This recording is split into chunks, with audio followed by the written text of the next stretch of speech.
Hello, everyone. Welcome to the Enneagram Advantage, a podcast where transformation takes place. The Enneagram Advantage isn't just about listening. It's about stepping into a world where the wisdom of the Enneagram meets the experience and training of accredited Enneagram coaches. Embark on a discovery-rich journey that promises to nourish your spirit with every turn. Your hosts are Dr. Valencia Agnew, an Enneagram 2, and Paige Agnew, an Enneagram 5. Owners and accredited Enneagram coaches of Agnew Advantage Consulting. So, Paige, as we sit here today and get started talking about the Enneagram and how we came to know about Enneagrams, our journey, our mother-daughter journey, I'll start with just letting everyone know that I am a 2 on the Enneagram, which is the helper, and I love helping and taking care of people. And some people might say that means that I get all out of my business, but I generally think that I'm doing it for the good of mankind and everyone around me. And how about you, Paige? What are you on the Enneagram? So I'm a 5 on the Enneagram. They are called the quiet specialist. Sometimes they're called the observer or the investigator. And those are the people that researches their work out. They're not quite wallflowers, but they are more introverted, and they are probably spending their time mastering a subject. That's where the specialist comes in, that they're all about feeding themselves with information to help them feel more confident and ready to take on life. And they really can recharge once they are by themselves and are able to really intensely focus on a subject and master that. That reminds me that 5s are thinkers and 2s are feelers. Yes. So I feel everything, and I can sense when someone needs help with something, and I can just feel when there is a need, and I start doing. That's the part where it's like, you might be out of your business, because I want to jump in and help and fix things for people. And probably no wonder why I chose mental health and psychology as a profession, because it works really very well with helping people. Yes, I am definitely a thinker. I think first and foremost. I need time to think through what's going on and process my emotions. I need time to find the most logistic way to solve a problem. So any engineers probably look at the 5 and go, oh yeah, that's a lot of how my brain works. Now, I'm not an engineer, I don't want to be an engineer, but I definitely relate to the cerebral nature of that, and having everything having to be analytical. Like, everything that I have to do makes sense. And if it doesn't make sense, it's going to drive me up a wall. So, share a little bit about how we started the journey with Enneagrams, because it was you who introduced Enneagrams to me and to our office. So in 2001, we were coming back from a trip in Greece, and I was on the ferry on the way back to Athens, just scrolling through my phone. I saw this blog post about the 9 types of rest, and it seemed like, oh, well, what a great time to think about what our type of rest is, since we were coming back from a vacation. And I remember that had been a pretty chaotic time at work, so we were like really intentionally trying to unplug, get away, and come back refreshed. So it's like, okay, did we do that? What are these types? What's ours? And it said to look through the 9 types and to see which rest best suited you. And looking through the list, it really didn't take me any time at all, with having zero knowledge of the Enneagram or that any of this corresponded with the Enneagram. I looked, saw type 5 that said alone time to recharge, and I was like, yes. I've always known about that about myself, that I have to be completely alone, not like with one other person, 2 other people, just sitting quietly. Like, I need to be by myself to be able to fully replenish. So I was like, yep, that's my type of rest. I'd had some alone time in Greece, just wandering the island, so I knew that those were the times that I was like, yes, this is it. I feel ready to take on a new day. And you had looked at that list and chose 2 before any testing, before we knew anything about the Enneagram, and that was permission to be unhelpful. Yes. And I would have chosen that for you because I already knew if there's a crisis, you're on it, you know, and if there's 20 crises, you're on it. And coming fresh off of COVID, everyone was in trouble, and you were ready to try and help every single person you could in every single way. So I know you were exhausted. Yes. And so through that, I saw some fine print with the article talking about the Enneagram, and I was like, I have no idea what that is or what that word means, but it was saying like how it connected to the Enneagram, and from there, a few months down the line, I'd seen some resources for building up leadership teams, and one of them was through the Enneagram. So I was like, oh, there's that word again. And I remember whatever that was I had related to the 5, but I barely knew anything about that. And through that, and through learning more about it, I was like, oh, I am definitely 5, got that right. Yes. And that's how we brought it back to the team and started learning more about the Enneagram. Right, I remember it being really helpful for the team, and then us deciding we needed to invest more time in learning about it. And I think I started looking for some trainings. You maybe started looking for some trainings too. And we decided to do the Integrative 9 training because that was like the most researched, and they had even done some cultural comparisons and everything with their research, and the researcher was going to provide statistics, like it fit everything that you needed as a 5, and it also provided everything that I needed to be more helpful to others and to learn about myself. So we did that, and then we had to do a case study, which meant we had to do an assessment with someone else and do some coaching sessions, and then provide our written case study for us to be accredited. And then after some months with that, you found the boot camp with Susan Stabile, and we went to her boot camp, and that was fabulous. You know, being able to sit under her, who's fondly called the godmother of Enneagrams. And after doing her boot camp, we signed up for the Family Systems cohort, which is a year-long program, and have been really fortunate to be selected to be a part of that, because they have so many people that want to be a part of it. So they're looking for people that are really ready to invest and have done some work. So that all started our journey with the Enneagram, and it really was a great component to have with Agnew Advantage Consulting, because we found it so helpful in our private practice at Adolescent Family Behavioral Health Services that it made sense to incorporate it, integrate it, include it with Agnew Advantage Consulting, because people starting private practices and individuals in general, like just in general, it's a roadmap for change. So that was our journey in getting started. And what have you learned so far with the Enneagram? It's taught me a lot about myself and the people around me.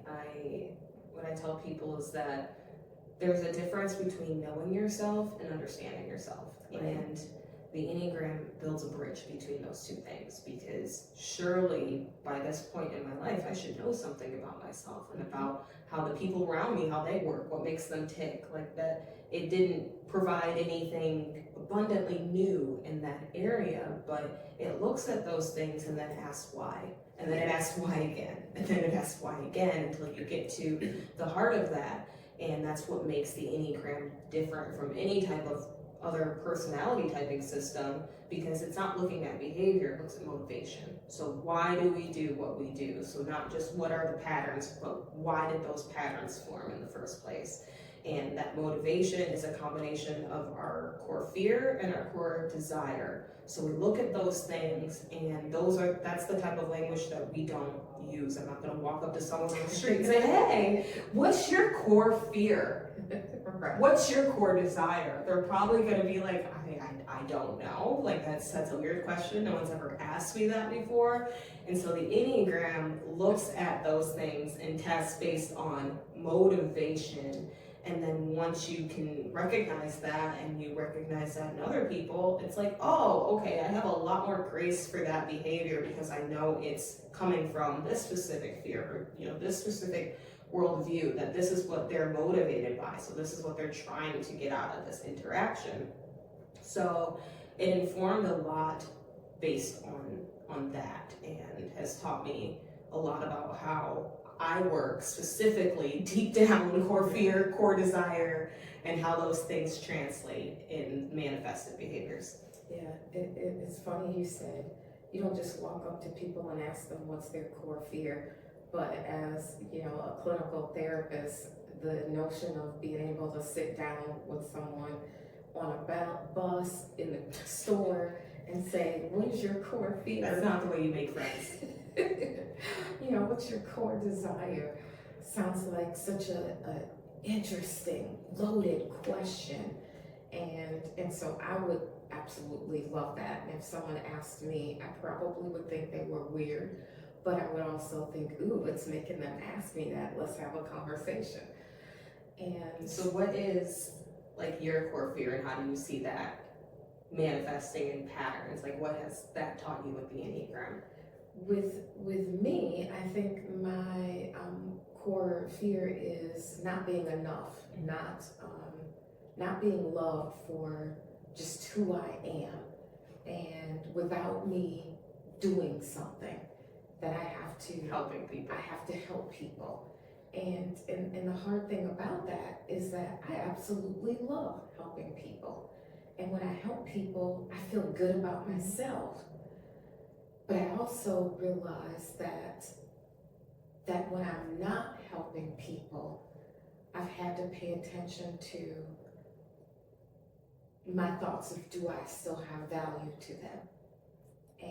And that there are people who love me and value me even if I'm not being helpful. Mm-hmm. But it's still a core part of me to want to be helpful. So I am a feeler. As a 2, I feel first. And so I'm really often in tune to what others need. And I might even know what they need before they know what they need, because I'm always sensing and feeling. And sometimes I'm quick to rush in and do things to help them. And I think that's one of the things that I really have learned about my number, is that I can be quick to rush in and help when someone maybe doesn't even want my help.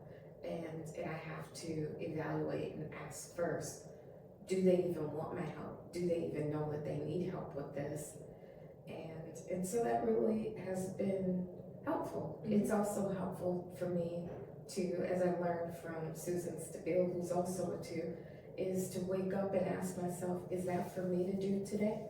Mm-hmm. Or when I want to jump in and do something, is that yours to take care of?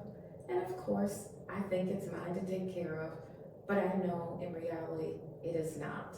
And that has freed up some of my time, believe it or not. Yeah, so beyond what we have learned, share how it has benefited you and how it can benefit others in their own personal growth and relationships. So maybe starting with self-awareness. Well, we've already shared our self-awareness. How about our relationships with others, and in particular, our relationship with mother-daughter? And how has that enhanced our relationship?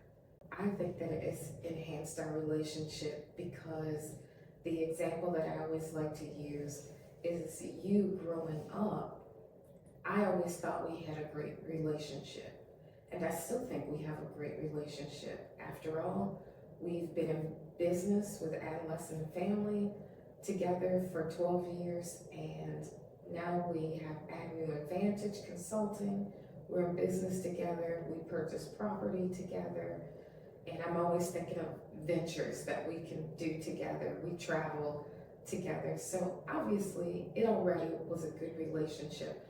But when I look back at what I didn't know at the time you were growing up and things that I took personal, for example, saying, hey, Paige, you want to go to the mall? You want to do something? And you would say, give me an hour, I need to finish reading this. It's like my little balloon would just deflate. And I would think, like, okay, I know she likes me, but how come she didn't want to like go with me? Okay. And it felt personal. And it felt like selfishness, that it's like, I'm just gonna do what I want to do first and I'll get around to you when I can. And what I learned is that you budget your time, and that you had time set aside for that it really had nothing to do with me at all.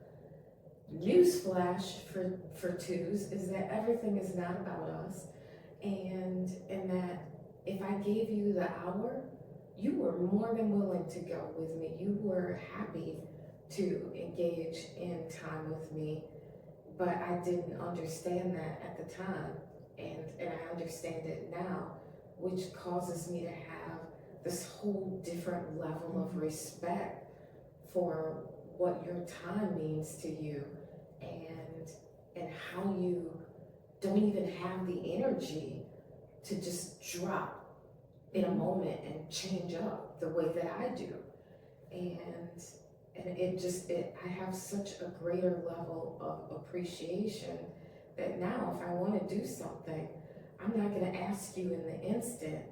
I'm going to say, hey, you want to go with me to the mall later this afternoon? What time works? And you say, oh, 3 o'clock. And it's like, okay, we're good to go. And we're both happy. So I think that that's one of the many ways it has enhanced our relationship. Just thinking about how for Enneagram 5s, one thing that's typically listed as like a trigger is surprises and spontaneity. And generally if someone surprises me with something or tries to put me on the spot, I feel like a computer that someone like dumped a glass of water onto, and I can like see the sparks. It's like just, it's short circuits, and it's like you're gonna have to give me a minute, because now you've like fried my hard drive, because I can't get my brain to work like that. Right. And I've already been like so intensely focused on this thing that it's like, okay, it's gonna take a second for me to draw myself back out of that and then be able to fully focus on the next thing. Because like if I'm doing something where I'm with you, I'm at the mall with you, like I'm fully invested in it. So I'm never like 10% invested in something.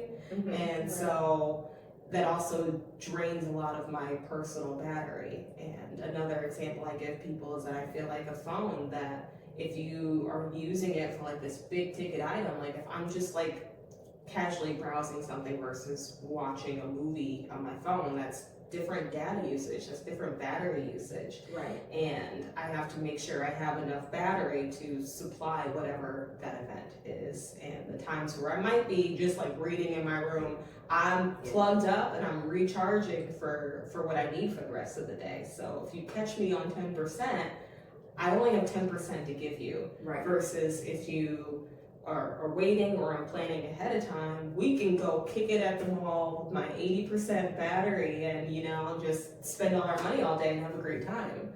Right. How do you think it has helped you improve your relationship with me doing the Enneagram work? I think it helps how you see people and what their vantage point is, because we could say all day like walk a mile in that person's shoes, but we're not actually going to walk a mile in their shoes. And even if I did, I wouldn't necessarily know what you're thinking and feeling at those different points throughout your day. So I think the Enneagram gives you a cheat sheet to what does that other person think, what do they feel, how are they operating in their day-to-day life, where's that behavior coming from? What's that motivation, the core fear, the core desire?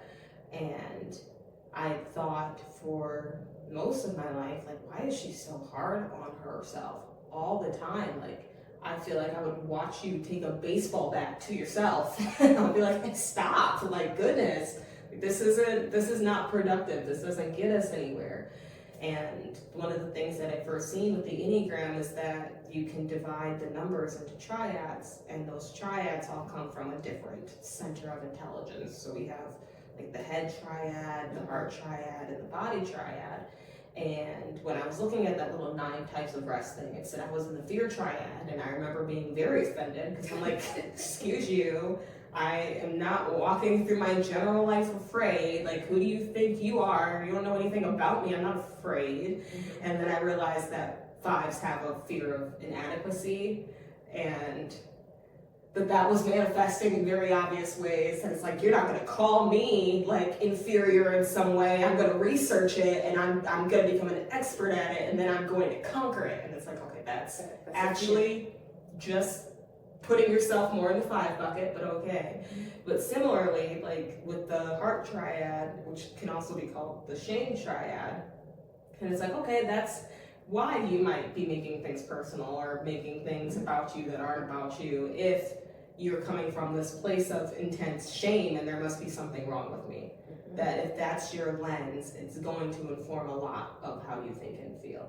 So being able to know what someone's lens is informs your interactions with them in every way. Right. So it has informed our interaction with our team at work. It informs our interaction with people at church. It informs our interaction even with our family members, because it was fun when we sent out a group text to everyone, and all of us did the Enneagram assessment, and just having that banter back and forth about our Enneagrams. And what I love about it that's so different than personality assessments is that, you know, as a therapist, I'm all about assessments. You know, in psychology, that's what we do, but we're generally looking for pathology. Was there a personality disorder? Was there antisocial personality dependence, depression, anxiety? Like, we're looking for something, a snapshot of something that's wrong, so that we can help treat it and diagnose it. Whereas with the Enneagram, it's like a map for growth and change, and it's looking at the strengths as well as areas for growth, with guidance about with the lines of how do you move in between all of these different lines, from a 2 to an 8, from a 2 to a 4, and when that might happen, so that we can use those. And it just has been really very helpful in thinking about conflict and how you help other people in transitions, how different numbers respond differently to transitions, so that we know what's important in helping and in business, in growing businesses, and having a sustainable business, taking care of yourself. All of it, it has shown up in so many ways that is helpful. Mentioning the pathology and assessments, that I have always just been against personality tests, because it just felt like it was hitting the surface of who I am, or it was just not quite, or maybe it's showing some type of behavior, but it's you don't understand what's going on with that behavior, and you might be misjudging it, even the way that you had talked about how it looks one way but it's something else, and I didn't know this about her. So I felt that with those types of personality tests too, that it's you're not really getting to the heart of it. So finding that the Enneagram is focusing on core fear, core desire, and that equals motivation. And so what is your motivation that's fueling that behavior? It's so helpful. And there's a quote from The Road Back to You by Suzanne Stabile and Ian Morgan Cron that It's like the Enneagram does not put you in a box, it shows you the box you're already in.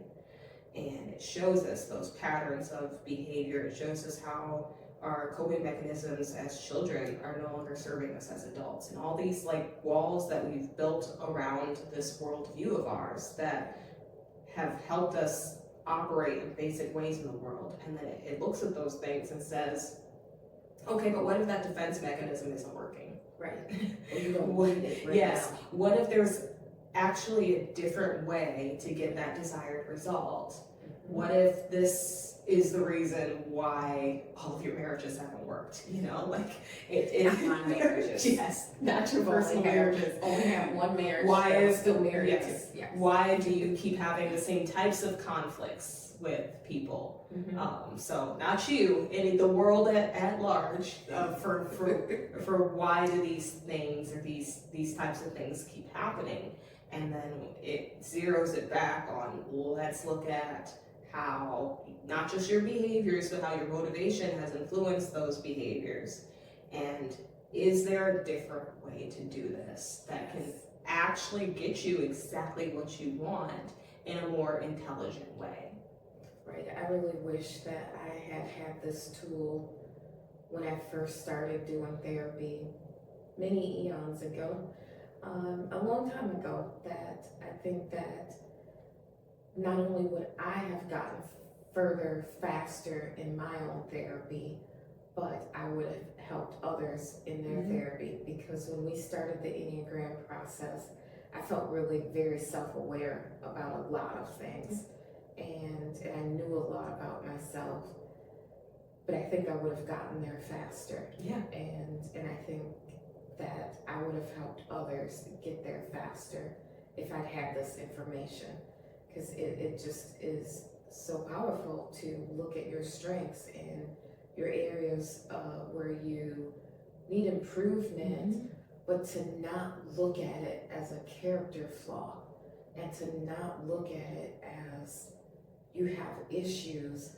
but to see, oh, this is part of that box, and gosh darn, I get to choose whether I step outside of that box or not, and still be authentically me. And I feel like the Enneagram in many ways has given me more permission to be authentically me, to just accept me. And you know, and when you live in a house of shame, an Enneagram house of shame, it is really very empowering to have that level of self-compassion, because I teach and have taught clients all along about self-compassion, but this is just an additional tool, an additional way to do that. Yeah, it's incredibly validating, because you find out not only are you in that house of shame, but you've got a bunch of other people who think and feel just like you do, and you didn't even realize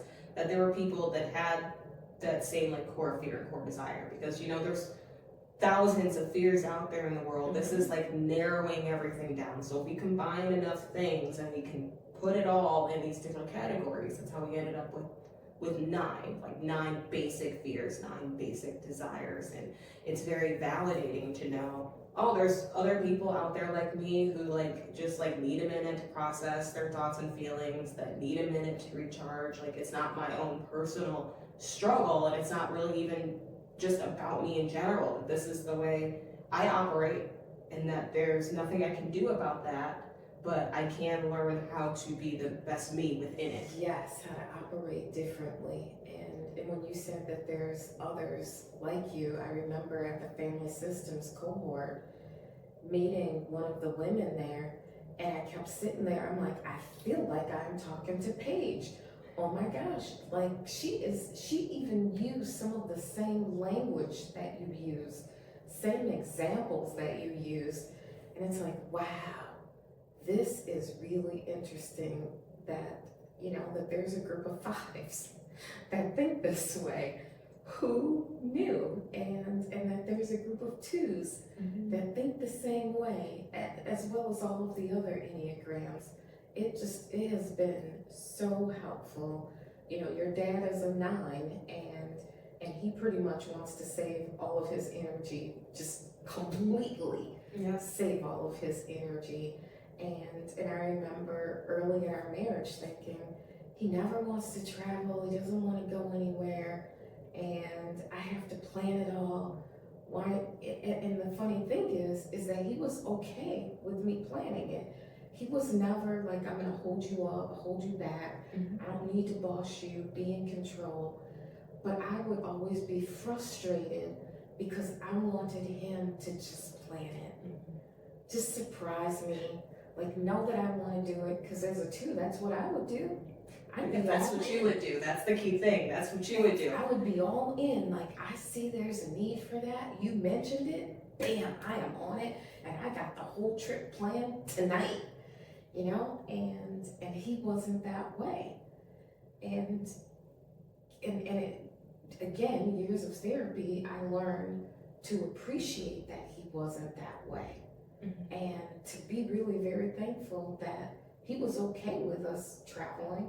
It's like he just wasn't going to be the one to figure it all out. To learning about the Enneagrams and realizing, oh, he flat out does not have that level of energy for this. That, again, it's not about me, it's all about he doesn't have the energy for it. He's saving up, and when I know it's to address his core fear, it's like, oh, so if I can look at it from that angle, it's so much different. And I remember when we planned the trip to Greece with him, that we just said, hey, the trip is planned, and here's when you're going. You need to get your time off at work. And he said, okay. And we were like, I don't think that is right. We should tell him, like, you know, that we purchased the tickets, right? And he's like, yeah, okay. That he really was fine with it and loved it, and now we've created a monster who likes to travel. So then, you know, as we start to wrap up, how has the Enneagram impacted or affected your relationship spiritually? Because we talk about how the Enneagram helps personally, professionally, with relationships. But, you know, let's touch base on the relationship spiritually with God. Yeah, so that was probably the biggest part for me, because, you know, spirituality is important to me. And I had looked at a page about fives, and I was reading that, and for those of you that don't know, fives have a pretty interesting relationship with abundance and scarcity. So I call the thinking triad, my name for it is the survival triad. So if you see things from a vantage point of someone like going out in their everyday life like they're on Survivor, and like they like every resource is the source, like we gotta ration this, we gotta make sure that we have enough for the road ahead, like that's just my everyday mindset. And there's probably no growth I'm going to achieve that's going to completely eradicate that mindset. But thinking about, okay, how does that affect my relationship with God? In what ways am I rationing a God of abundance? How is that serving me? And so looking at that, it's like, okay, wow, now that hurts my feelings a bit.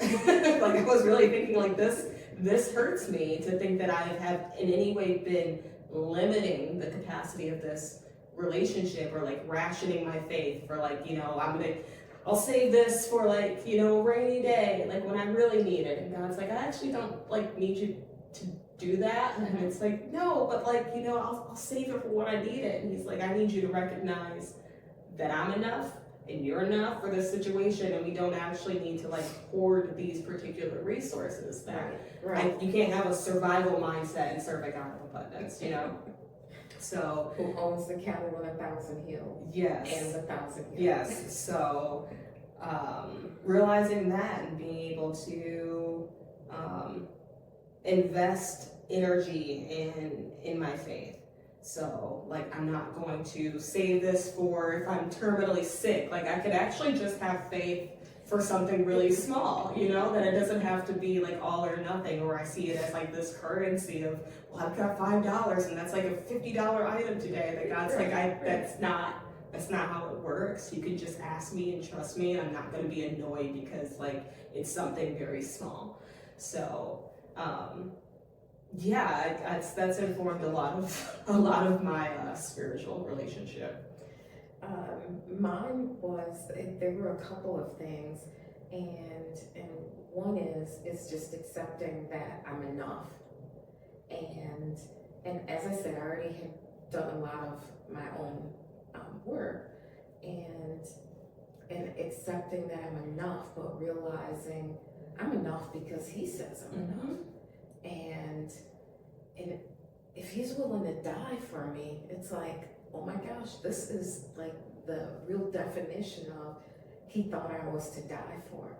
And so I'm enough, but beyond that was the point with the vice of the twos of pride.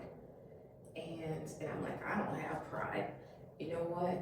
I don't know what they're talking about, because like, you know, God doesn't even like a proud spirit, and I'm not proud.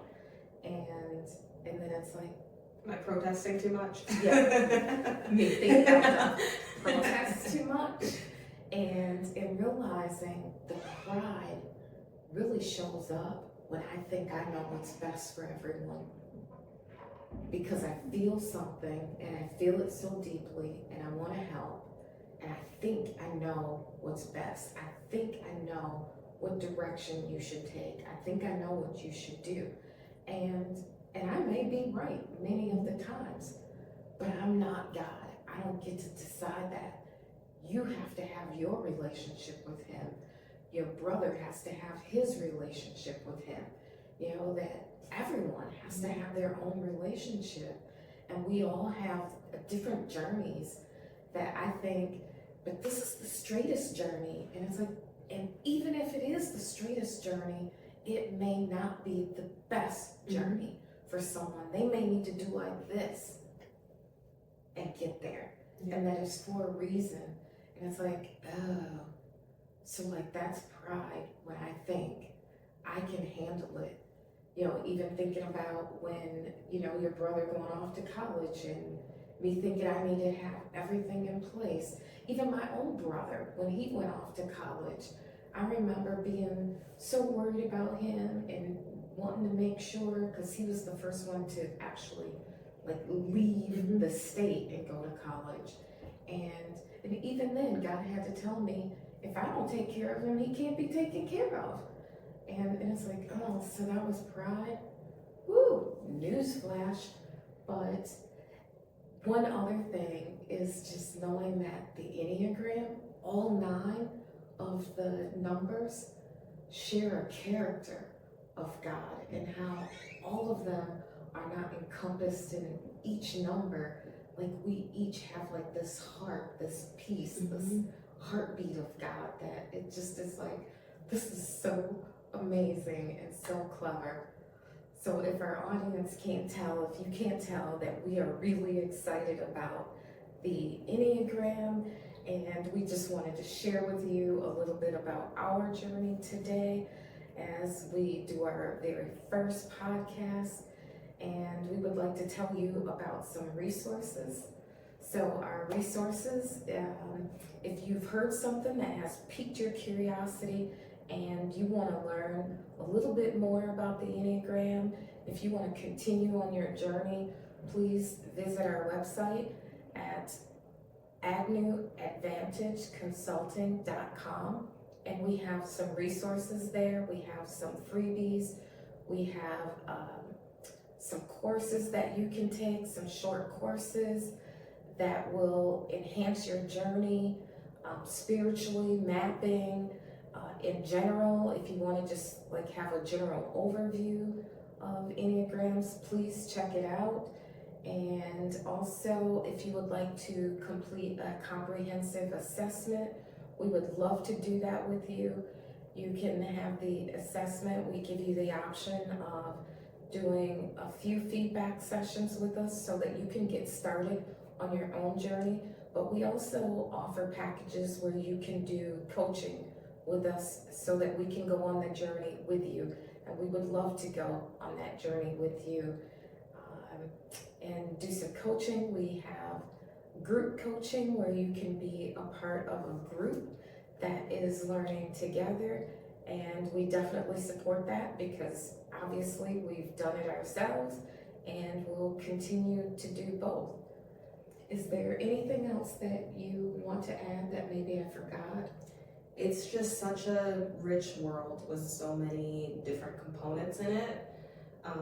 There's just so much to the Enneagram because it's not stagnant, because it is this map that shows you all the different parts of yourself, the good side, the ugly side, the side when you're threatened, when you're burned out, when you're stressed, or when you are feeling confident and secure. Like it shows you every part of yourself that you already know and probably didn't think other people knew too. Right.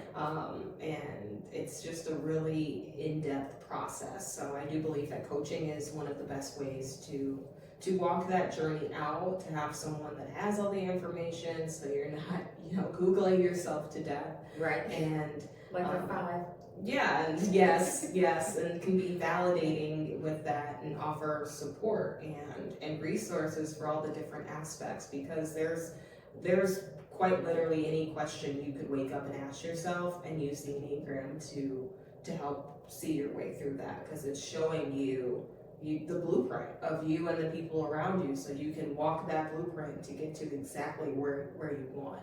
And we're here to help outline that blueprint with you, to make that process as streamlined as possible so that you can have a tailored way to achieve your goals. Yes. So thank you for joining us here today, and we look forward to seeing you in our next episode. Have a wonderful rest of your day or evening, whatever time you're watching this. Thank you.